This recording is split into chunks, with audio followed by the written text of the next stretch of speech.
Olá, querido irmão, querida irmã, que a graça e a paz de Cristo Jesus esteja sobre a vida de cada um de vocês. Sejam todos muito bem-vindos, muito bem-vindas a mais uma aula da nossa Escola Bíblica Dominical Online. Antes de iniciarmos o nosso estudo de hoje, vamos orar juntos, vamos falar com Deus? Pai, graças damos pela vida, graças damos pelo dia de hoje, domingo, dia do Senhor. Obrigado pela oportunidade que nós temos de nos reunirmos em torno da Tua Palavra para ouvir de Ti, ó Deus, para aprender a Tua vontade para a nossa vida, Senhor. Que nesse propósito o nosso entendimento seja esclarecido pelo Senhor, o Teu Espírito nos dirija, Pai, para que nós possamos esta manhã receber a Tua Palavra, o alimento espiritual, o sustento para a nossa vida que nós tanto precisamos. Abençoe todos aqueles que estão me assistindo, ó Deus, onde quer que eles estejam, Pai, que a Tua presença esteja ao lado deles nesse tempo de estudo. É no nome de Jesus que nós oramos agradecidos. Amém, Senhor. Amém, querido Deus. Queridos irmãos, depois de alguns meses de estudo, hoje nós finalmente concluiremos o nosso curso da carta do apóstolo Paulo aos Gálatas. Como sempre nós temos feito desde o início, nós começaremos a aula de hoje relembrando o que de mais importante nós vimos na aula da semana passada, quando nós estudamos juntos todo o capítulo 5 da carta. Nesse capítulo, irmãos, Paulo começa falando sobre a liberdade cristã. Conforme nós vimos, dos versículos 1 a 11, ele trata sobre a questão de nós perseverarmos nessa liberdade e não voltarmos ao jugo ou ao domínio da escravidão, algo que parte dos Gálatas estava fazendo ao abraçar aquela heresia dos mestres judaizantes. E nos versículos 13 a 16, ele fala que mesmo sendo livres em Cristo, nós não devemos abusar dessa liberdade, dando assim ocasião à carne ou ao pecado. A ideia do apóstolo Paulo era muito clara. Nós somos livres para servir a Cristo e fazer aquilo que Cristo quer que nós façamos e não aquilo que nós queremos. Na sequência, nós vemos o apóstolo falando sobre o conflito que acontece a todo momento no nosso interior, o conflito entre a carne e o espírito. Segundo Paulo, quando nos deixamos dominar pela nossa natureza carnal, as obras da carne são produzidas na nossa vida.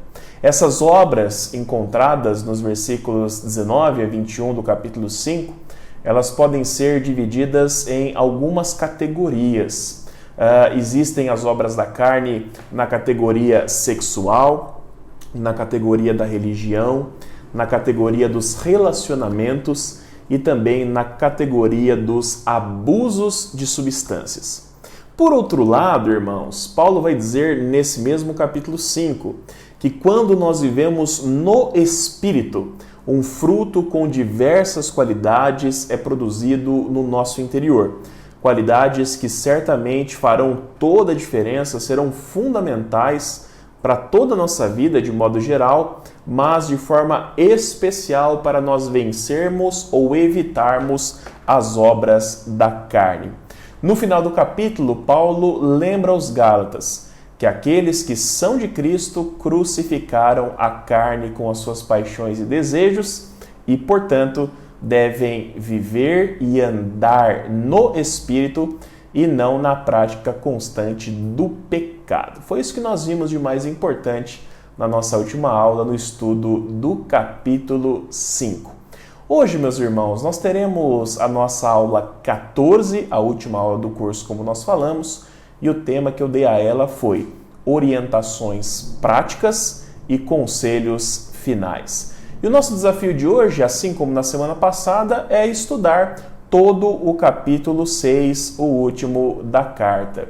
E assim como nós fizemos no último domingo, ao invés de nós expormos o texto versículo a versículo, nós faremos isso através de blocos temáticos. E a divisão que eu fiz para você ir acompanhando foi a seguinte: o primeiro bloco está nos versículos 1 a 5, o segundo bloco dos versículos 6 a 10 e o terceiro e último dos versículos 11 a 17. É muito importante que você deixe a sua Bíblia aberta em Gálatas 6, porque nós leremos o texto aos poucos no decorrer da explicação do capítulo, tá ok?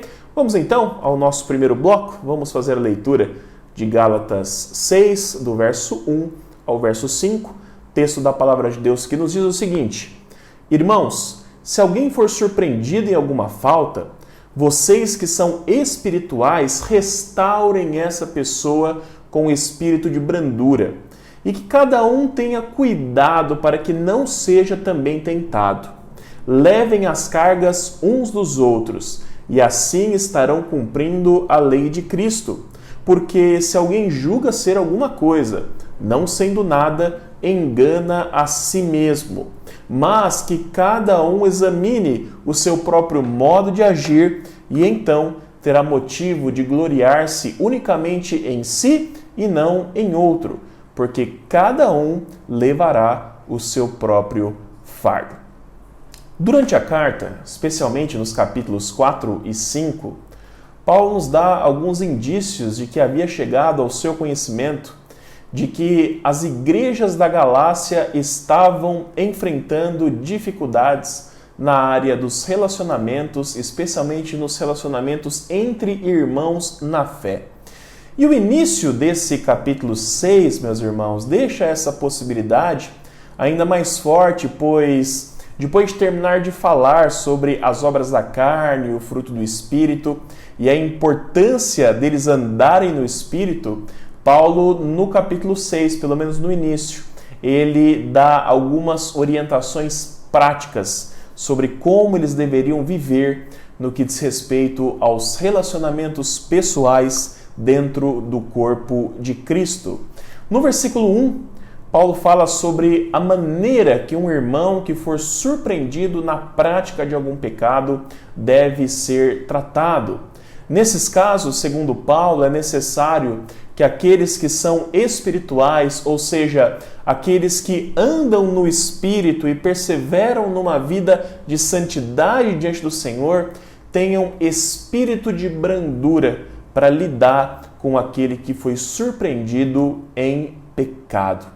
Ter um espírito de brandura, meus irmãos, é não ser duro demais ou não exceder na severidade em que aquela situação será tratada. É lidar com a questão ou com a situação com ternura, com carinho, com o objetivo de restaurar aquele irmão que caiu em pecado e não de terminar de destruí-lo, como infelizmente muitas vezes acontecem dentro das igrejas de modo geral. E Paulo nos lembra, no final do versículo 1, que ao corrigir um irmão, nós precisamos lembrar de que nós mesmos, diante da nossa natureza carnal, pecaminosa ou inclinada para o pecado, podemos ser tentados ou podemos cair no mesmo erro.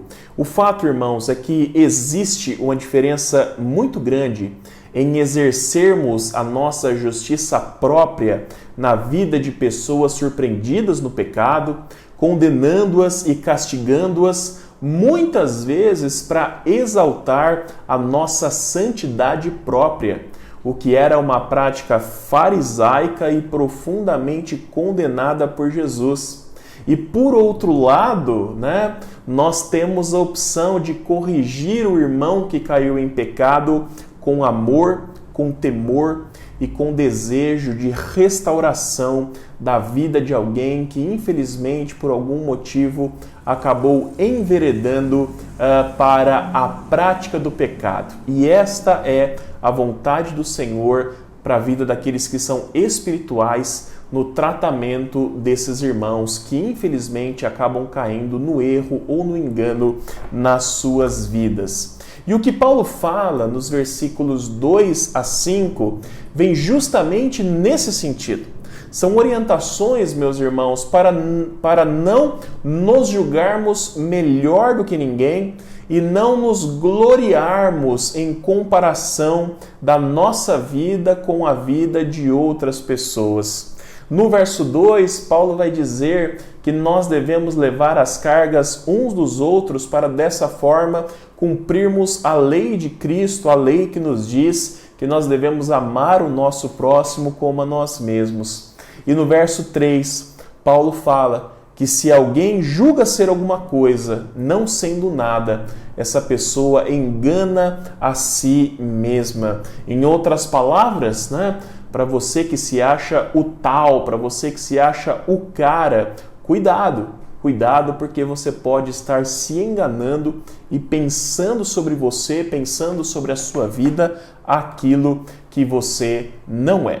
No verso 4, ele diz que nós devemos examinar pessoalmente o nosso modo de agir e que se tivermos de nos gloriar de alguma coisa na nossa vida, que possamos fazer isso baseados tão somente em nós e não na comparação com outras pessoas. Em outras palavras, é como se Paulo dissesse: não olhe para a vida do teu irmão para se gloriar naquilo que você acha que é melhor do que ele. Pelo contrário, olhe apenas para a sua vida e se tiver que se gloriar em alguma coisa, glorie-se em você e não em detrimento ao outro. Por fim, no versículo 5, Paulo diz que nós devemos agir dessa forma, porque cada um levará o seu próprio fardo. Esse ponto do versículo 5 pode parecer um pouquinho confuso para nós, porque quando a gente lê o versículo 2, nós vemos ali Paulo falando que nós devemos levar as cargas uns dos outros. E aqui no verso 5, ele diz que cada um levará o seu próprio fardo. Diante dessa confusão, é importante a gente tentar explicar o que Paulo quis dizer nos dois momentos. As cargas, as dificuldades, as lutas podem e devem ser partilhadas coletivamente. Nós podemos, meus irmãos, e devemos dividir o nosso fardo e ajudar os nossos irmãos na fé durante a sua caminhada. Mas isso não os exime da sua responsabilidade pessoal. Você não pode, por mais que você queira me ajudar, levar toda a minha carga sobre a sua vida. Você pode apenas aliviar essa carga que está sobre mim. Você pode apenas levar parte dela. A outra parte do fardo ainda é minha responsabilidade e eu terei de levá-lo também. Eu terei de assumir a minha parte. Por mais que as pessoas possam nos ajudar a lidar com as cargas e os fardos dessa vida, eles ainda são nossos fardos, são nossas cargas. E cabe a nós assumirmos a responsabilidade de lidarmos com eles. E eu acho que essa é a diferença entre o que Paulo fala no verso 2 e no verso 5. Dos versículos 6 a 10, nós encontramos um segundo bloco de texto, um bloco temático, e esses versículos nos dizem assim: mas aquele que está sendo instruído na palavra, compartilhe todas as coisas boas com aquele que o instrui. Não se enganem, de Deus não se zomba, pois aquilo que a pessoa semear, isso também colherá. Quem semeia para a sua própria carne, da carne colherá corrupção. Mas quem semeia para o Espírito, do Espírito colherá a vida eterna. E não nos cansemos de fazer o bem, porque no tempo certo faremos a colheita se não desanimarmos. Por isso, enquanto tivermos oportunidade, façamos o bem a todos, mas principalmente aos da família da fé. A partir desse versículo 6, nós percebemos que Paulo muda completamente de assunto com relação àquilo que ele disse nos 5 primeiros versículos. Como diz o comentarista bíblico William Hendrickson, é possível que já no fim da carta, tendo tratado do assunto principal que motivou o seu envio, Paulo tenha lembrado pelo Espírito Santo de algumas orientações gerais que poderiam ser importantes para aquelas igrejas. Apenas como exemplo, o versículo 5 parece não ter relação nenhuma com qualquer outra coisa que Paulo tenha tratado até aquele momento na carta aos Gálatas. Nesse verso ele diz assim: mas aquele que está sendo instruído na palavra, compartilhe todas as coisas boas com aquele que o instrui. A ideia é de alguém que está passando pelo que nós chamamos de classe de catecúmenos ou classe de novos membros. Alguém que está sendo instruído nos princípios elementares da fé e da palavra de Deus. Paulo diz que essas pessoas devem compartilhar todas as coisas boas do seu aprendizado com aqueles que estão ensinando. Compartilhar, por exemplo, como tudo o que foi ensinado tem impactado e trazido mudanças à sua vida. Dos versículos 7 a 10, Paulo já vai falar de um tema completamente diferente. Ele vai falar sobre aquilo que ficou conhecido como a lei da semeadura. Segundo Paulo, os gálatas não deveriam se enganar e nem zombar de Deus por plantarem uma coisa e esperarem colher outra completamente diferente. Paulo é muito claro, a lei da semeadura não falha. Aquilo que você plantar na sua vida é exatamente aquilo que você vai colher. Aí, nesse momento, ele faz um paralelo com o capítulo 5, dizendo que aqueles que semeiam na carne colhem as obras da carne, enquanto que aqueles que semeiam no Espírito colhem vida eterna, colhem das coisas boas que o Espírito de Deus produz em nós. E nos versículos 9 e 10, ele ainda orienta os gálatas de que eles deveriam semear o bem na vida de todas as pessoas sem desanimar, porque chegaria sim o tempo em que eles fariam boas colheitas baseados em tudo de bom que eles haviam lançado, que eles haviam plantado na vida dos outros. E ele termina o versículo 10 orientando que eles não deveriam perder a oportunidade de fazer o bem a todas as pessoas, mas principalmente aos da família da fé. Lembram, meus irmãos, que nós falamos que provavelmente as igrejas da Galácia tinham sérios problemas de relacionamento entre eles? É bastante possível que seja por isso que Paulo os lembra que os da família da fé têm preferência, têm a prioridade no que diz respeito ao bem que nós devemos fazer.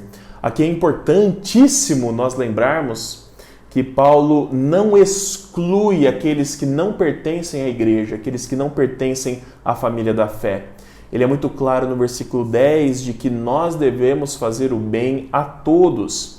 E isso é importante porque nos livra de dois extremos. O primeiro é o de nos fecharmos entre quatro paredes dentro da igreja e esquecermos daqueles que estão lá fora. E o segundo é olharmos muito para fora das quatro paredes da igreja e esquecermos os que estão dentro. O terceiro e último bloco de texto, ou bloco temático, vai dos versículos 11 a 18. E eles nos dizem assim: Vejam com que letras grandes escrevi a vocês de próprio punho. Todos os que querem ostentar-se na carne, esses querem obrigar vocês a se deixarem circuncidar e agem assim somente para não serem perseguidos por causa da cruz de Cristo.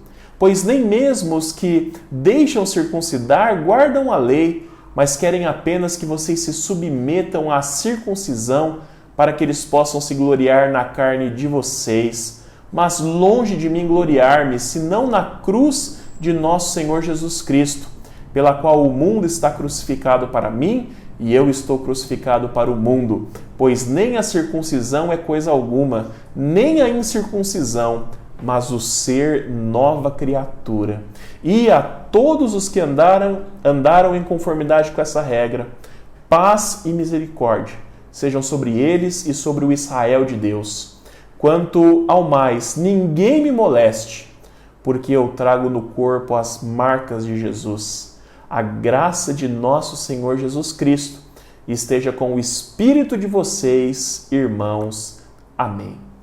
Paulo inicia o fim da sua carta da seguinte forma, meus irmãos: Vejam com que letras grandes escrevi a vocês de próprio punho.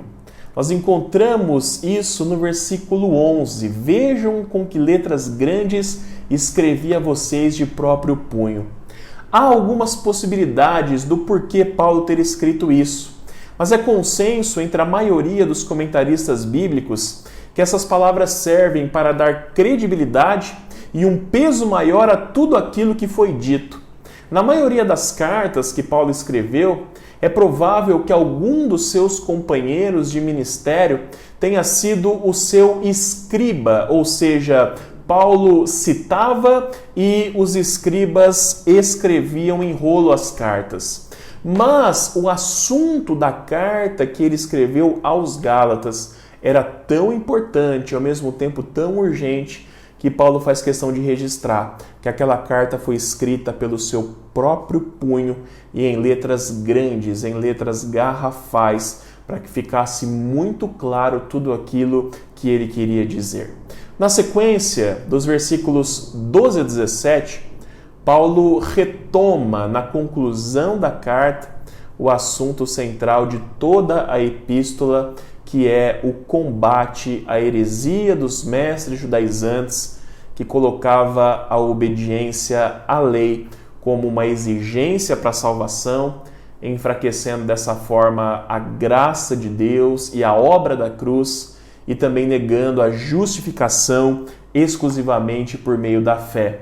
Paulo diz nos versículos 12 e 13 que esses judaizantes lutavam para que os novos convertidos fossem circuncidados e vivessem pela lei, para se gloriar no fato de que haviam convencido esses irmãos a fazerem isso. Vejam que absurdo. No versículo 13, Paulo os acusa, inclusive, de serem hipócritas, porque eles exigiam que aqueles novos convertidos guardassem a lei, mas eles mesmos não a guardavam, ou seja, aquilo era uma religiosidade hipócrita, mentirosa, que colocava sobre os novos convertidos um peso que nem os mestres judaizantes suportavam no fim das contas. O que Paulo quer dizer, irmãos, é que aqueles que o atacavam estavam interessados tão somente em si mesmos, na sua própria glória, e não naqueles que haviam se convertido a Jesus Cristo. Por outro lado, no verso 14, Paulo afirma que no seu caso, por mais que ele estivesse naquele embate, por mais que ele estivesse lutando pelo Evangelho de Cristo, ele não buscava glória para si. Pelo contrário, ele buscava tão somente a glória da cruz de Cristo e a glória daquilo que Jesus fez por nós na cruz. Paulo tinha muita consciência, e ele registra isso, de que o mundo já havia sido crucificado para ele e que ele já havia sido crucificado para o mundo, ou seja, ele não vivia para buscar aquilo que o mundo julgava ser importante ou que o mundo julgava ser valioso. Pelo contrário, ele vivia para buscar aquilo que era valioso tão somente para o Senhor Jesus. E no verso 15, ele finaliza o seu pensamento sobre esse assunto, afirmando categoricamente para os Gálatas que a circuncisão ou a incircuncisão não tinham nenhum valor. O que realmente vale nessa vida é ser uma nova criatura. Vejam que expressão bonita, né? Essas exigências da lei não valem nada. O que vale é nascer de novo em Jesus Cristo, o que vale é ser uma nova criatura. Em outras palavras, o que Paulo fala para eles é: não vivam presos a coisas do passado como a lei, mas vivam na sua plenitude a nova vida que Cristo conquistou por vocês. Uma vida para ser vivida no Espírito e segundo a vontade do Espírito de Cristo. Façam isso, meus irmãos, e vocês não satisfarão os desejos e os impulsos da carne. No versículo 16, Paulo diz que a todos que andarem conforme essa regra, todos aqueles que viverem o verdadeiro evangelho da graça de Deus em Cristo Jesus, que nos justifica mediante a fé e não mediante as obras, paz e misericórdia estarão sobre as suas vidas e sobre o verdadeiro Israel de Deus, que é formado por todos aqueles que creem em Jesus e que passam a fazer parte do seu povo. E aqui, meus irmãos, Paulo usa a expressão Israel de Deus para mostrar que a ideia dos mestres judaizantes estava completamente equivocada. Eles afirmavam que para ser parte do povo de Deus era preciso viver segundo a lei. Contudo, Paulo deixa claro que o verdadeiro Israel de Deus é formado tão somente por todos aqueles que um dia se tornaram novas criaturas por intermédio da obra de Jesus.